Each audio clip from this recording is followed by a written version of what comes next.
Overwatch 2 just released their trailer for Season 17, giving us a first look at all the cosmetics, the new Aatlis map, and I think I figured out which collab we're getting next season. Let's have a look. Earlier today, the full trailer for Season 17 of Overwatch 2 dropped, giving us a first glimpse at all of the content that is coming next week. So let's have a look at the trailer first. I'll add a timestamp so you can skip it in case you already saw it. You might want to stick around.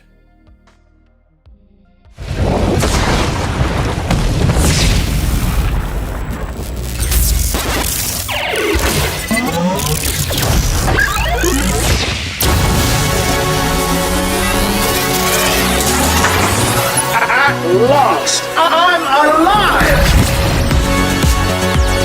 Now we play in my world. Selecting upgrades to match new user.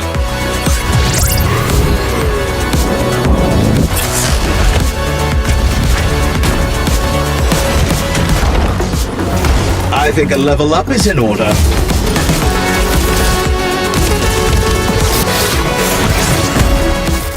How did you get in here? Don't touch that! Hey, this is not part of my programming! Class dismissed. Overdrive activated. Final upgrades inbound.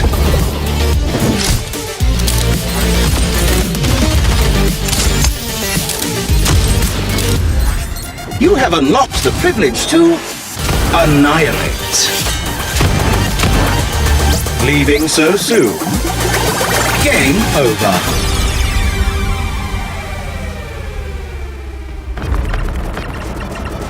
And that was it. That was a very different trailer to what we're used to. I kind of like it. That whole retro gaming thing, it works. And it turns out it is a good place to hide some Easter eggs. The first thing I noticed at that trailer is that we did not get a teaser for the collab at the end of the trailer, like we usually do. But there actually is one in there. It is very well hidden. They were very sneaky, but I think I figured it out. I'll come back to that at the end of the video. Another thing I didn't see mentioned directly in this trailer is the next Overwatch Classic. But to be fair, like I said, there's a lot of places where they could hide Easter eggs and kind of hints. For instance, the abilities of the 3 new heroes that will be joining the Stadium roster this season. See, the gameplay sets off on Esperanza, one of the 2 maps that is going to be added to Stadium in Season 17. We get to see Mora and Genji, who already are on the Stadium roster, but they're fighting alongside, or against in some cases, Sigma, Zenyatta, and Junkrat. And we get a first look at some of their powers. For instance, Zenyatta has an Orb of Harmony floating over his own head. I actually made a video where I tried to predict his abilities for Stadium. And one of the powers I suggested was the ability to kind of have 2 Orbs of Harmony up, and that he could choose to put that on himself. Now, in this little teaser, I cannot see a second orb, so it's possible that they just added the option to put that orb on yourself, without there being a second one. We'll see. Sigma, on the other hand, has a little shield floating around him. That is something that Aaron Keller hinted at during a stream with Emong. Looks cool. But he also has 3 dark orbs floating around him. And I'm not sure if those are Zenyatta's orbs of discord, or it is actually his own orbs that kind of pivot around him. It also looks like Sigma is going to get free flight in some way. And if you look closely, you see this kind of event horizon effect going on. There's this bright line. And then he tosses a rock that just obliterates Junkrat. Now, he can obliterate people with his rock in the normal game. Kinda. So I'm not sure if that is different. But that flying and that whole kind of effect definitely is. Junkrat, on the other hand, seems to have gotten one of the powers or the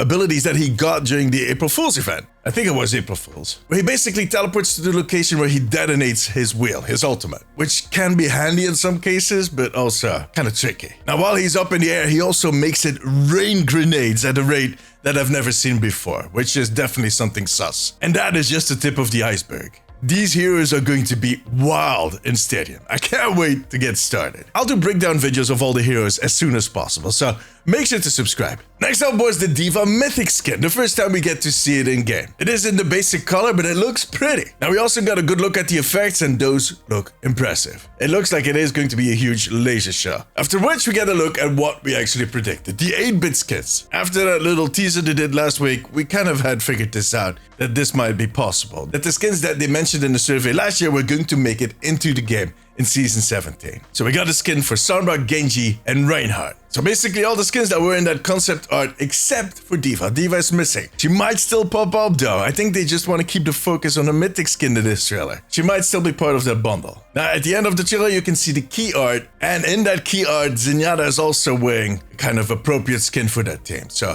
there might actually be 5 of them. By the way, it looks like Reinhardt for that skin is going to get an emote and a victory pose that makes it rain coins, which is a must-have for me personally. The combination of that skin and that victory pose, come on, consider it sold. Now, as with all of the recent seasons, Season 17 actually has multiple themes. And to be fair, I think the second theme for this season actually is bigger. Well, when it comes to the amount of cosmetics that they're adding. It is some type of school, university, academy type of thing. It looks very anime inspired. I'm pretty sure you guys will have enough examples of what this could be inspired by. Let me know in the comments. In any case, there are skins for the classics. That's Juno and Kiriko. And both of them are also getting this kind of cutesy anime emote. Those two are going to be overused for sure, including by some people I know.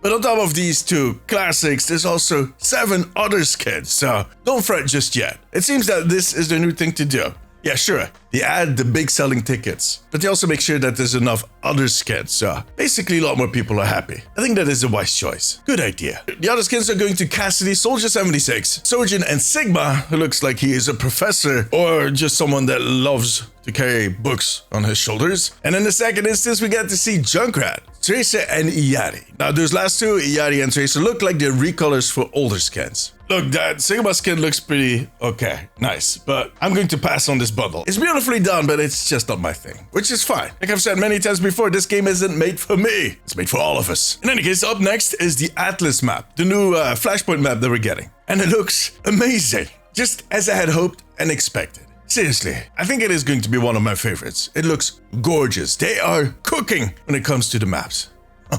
Now, I did notice that a few extra destinations popped up, names I hadn't seen before in Overwatch on the time schedule of whatever type of transport is leaving and arriving there. Which might seem like a puny little detail, but trust me, in Overwatch, those destinations matter. That's how they kind of tease previous maps. So, in other words, I'm going to take a really close look at all of that, the whole map, as soon as it releases. You can expect a video. Again, make sure to subscribe. Reaper is also visiting the Aatlis map, and he is carrying his new mythic weapon, or mythic weapons. It looks like there is going to be a black and a white gun, or whitish, and each has its distinct art, yet they definitely look like a set. They did an amazing job. And it kind of explains that icon that we got to see in the teaser. I think it's that duality that is kind of portrayed in that icon. Now, throughout the trailer, we got to look at his flourish, where he basically has these 2 sight-shaped bayonets coming out and he's rubbing them together. Yeah, dude. Whatever floats your boat. And we get to see his kill effect, which looks very Scully. I don't know.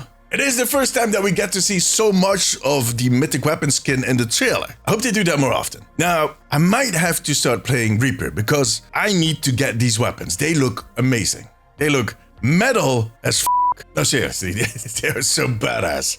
Yeah. If you have any tips on Reaper, let me know in the comments. Right at the end, we get a bit of a teaser for what I think is going to be the Summer Games. Those objects lying on the table definitely have that Summer Games vibe. And they might actually even be suggesting a new game mode. We'll see.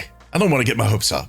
And then there's the teaser for the collab. Did you see it? Did you notice it? Yeah, it's kind of hard to spot. They hit it really well. They actually showed it a few times throughout the trailer. So you see all these references to the old 8-bit games, but they all have a bit of an Overwatch twist. There's this Galaga type of game where you have D.Va fighting off all the bastions. There's some type of RPG style game where Torbjorn, Moira, and Mei are fighting a boss, which is D.Va. And then there's references to at least 3 types of fighting games. For instance, you see one where Mei is performing a finishing move on Ana, like in Mortal Kombat. Now, one thing that stood out for me when I looked at that, frame by frame, as I do, is that Ana is wearing a skin I have not seen before. So I was like, oh, look at that. The hidden skin in all of these screens. So I started looking back at all the others. I had seen something at the start that kind of triggered me, where you basically had a character fighting Ramatra, and I hadn't figured out who he was exactly. But then later in the trailer, you got a closer look at him. So I zoomed in, much like in all of the CSI shows, and I noticed it was Genji wearing a very familiar looking skin. I know that ninja. And I'm not talking about Genji. I'm talking about the costume he's wearing. I knew almost certain at that point who the collab was going to be. But I needed to verify. I needed to make sure. So I scrolled forward to the end of the trailer, where you get the copyright part. And it said, Hasbro. That, my friends, is a Snake Eye skin for Genji. We are getting a G.I. Joe collab in Season 17 of Overwatch 2. Well, maybe. Most likely. Okay, I'm going to interrupt myself here. Just as I finished the video, as I was uploading it, I noticed that the Overwatch social accounts had tweeted out this roadmap for Season 17, and it confirms that we are indeed getting a G.I. Joe collab. Cheeky buggers. Look, I'll come back to all of this in a separate video. There's a lot to discuss. But tell me, what are you looking forward to the most in Season 17? Let me know in the comments. For now, however, that was it. If you like this video, give it a thumbs up. It always helps me out. I also want to thank my patrons and YouTube members. You too can become a member over on patreon.com/theomnicpost and right here on YouTube to unlock exclusive rewards. If you have a few minutes left, maybe check out one of my other videos. But above all, take care of yourself, take care of each other. Bye bye.